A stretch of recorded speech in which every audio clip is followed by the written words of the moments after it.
আছে তিনি নিজেই বাংলাদেশে আওয়ামী লীগের হাতে নির্যাতিত হয়েছেন দাবি করে যুক্তরাষ্ট্রে রাজনৈতিক আশ্রয় নিয়েছেন।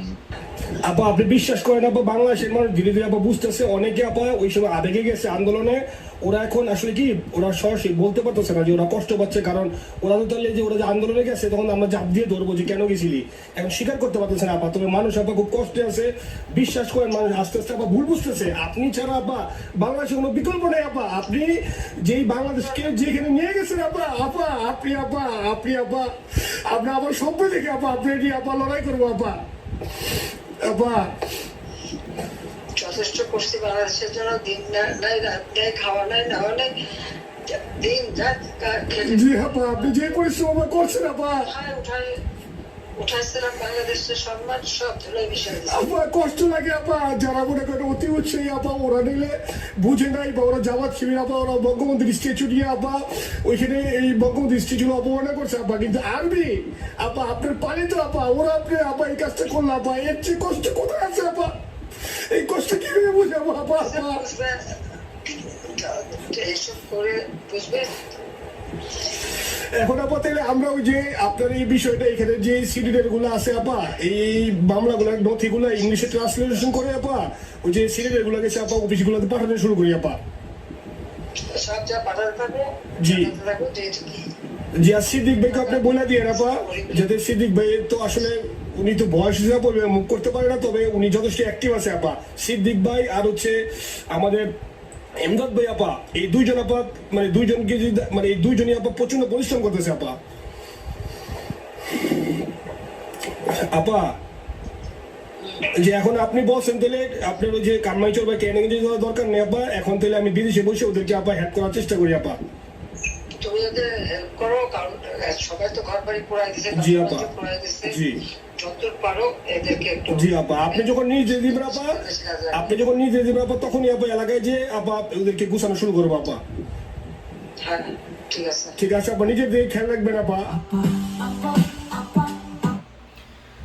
আসসালামু আলাইকুম রহমতুল্লাহ বারাকাতু। সবাই কেমন আছেন? পবিত্র জুমা মুবারক সবাইকে। প্রত্যেক সপ্তাহে এক একটা বিষয়ে এক একটা আগে তো প্রতিদিন 2-3টা বিষয় থাকতো, আলহামদুলিল্লাহ এখন প্রত্যেক সপ্তাহে একটা বিষয় প্রকাশিত হয়। আস্তে আস্তে এটা আরও কমে যাবে। তো এই যে বিষয়টা হচ্ছে যে তেল মারার একটা মাত্রা আছে ভাই, সেরকমের তেল হলো, সেরকমের তেল। এটা অলিভ অয়েল, আপনারা তো বাংলাদেশে সয়াবিন সরিষা এই তেল নাম শুনছেন, আমেরিকাতে অলিভ অয়েল, এটা তো আপনারা সবাই জানেন। এই তো মানে এক্সট্রা ভার্জিন যেটা, সেটা হচ্ছে খুব খাঁটি তেল। তো এই তেল মারার খুবই দারুণ একটা প্রক্রিয়া। কোথায়কার কোন ফাতি নেতা, কোথায়কার কি বুঝতেছেন তো যে কিভাবে আমেরিকা আসছে এরপরে যাই পলিটিক্যাল সালাম করে এখন কাগজপত্র করছে। ওর মতো লোক যদি শেখ হাসিনার সাথে যোগাযোগ করতে পারে তাহলে বুঝতেছেন যে এক নম্বর কথা হচ্ছে যে শেখ হাসিনার অবস্থান কোথায় গিয়ে দাঁড়াইছে। কোনো এমপি মন্ত্রী ফোন ধরতেছে না, এলাকা এরপরে যারা লুটতরাজের সাথে জড়িত ছিল তারা কেউ ফোন ধরছে না, সবাই মানে একটা কথা আছে না, নিজে বাঁচলে বাপের নাম, এখন নিজের জীবন বাঁচানো নিয়ে সবাই ব্যস্ত। শেখ হাসিনার ফোন কেউ ধরতেছে না, কোথায় কোন ছাত্রলীগ, সোনাইমণি ছাত্রলীগের কোন জবনার কে, এরপরে এই একটা ফাতি নেতা। তো এই বিষয়গুলো হচ্ছে যে এরা কিন্তু যে 2-1টা ছেলে আসছে গত 2-3 ধরে, এটা হচ্ছে যে এক ধরনের প্ল্যান। দেখেন শেখ হাসিনা তো মাইনকাস সিপায় আটকিছে, এটা তো বুঝতেছেন।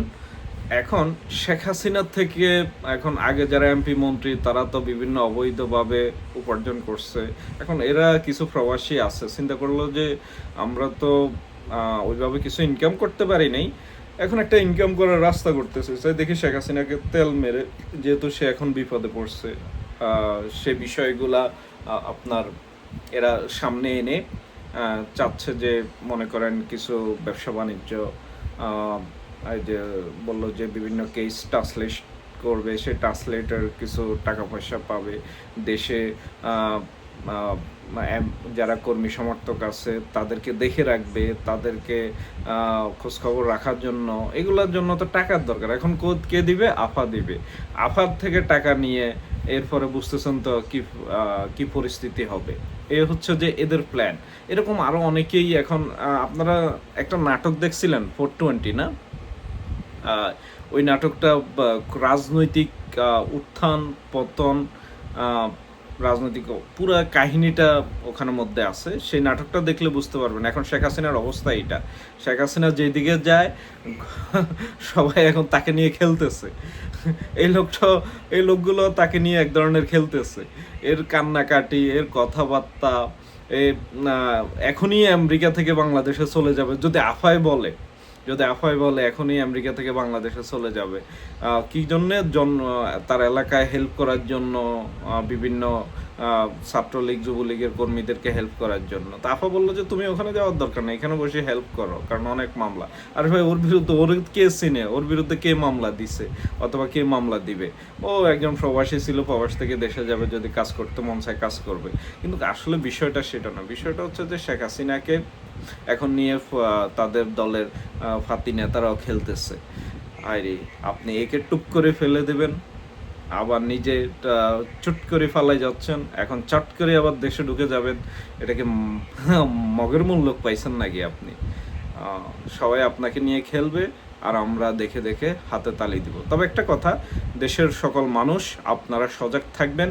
এই তো নোংরা প্রকৃতির একটি মহিলা শেখ হাসিনা, এর কোনো ধরনের স্ট্যাটাস বলতে একটা নর্মাল স্ট্যাটাস থাকে, সেই স্ট্যাটাসও তার মধ্যে না। একটা কুলি মজুর বললে ওরাও শ্রমজীবী মানুষ, ওদেরকে ছোট করতেছি না, শয়তানের চেয়ে বড় শয়তান।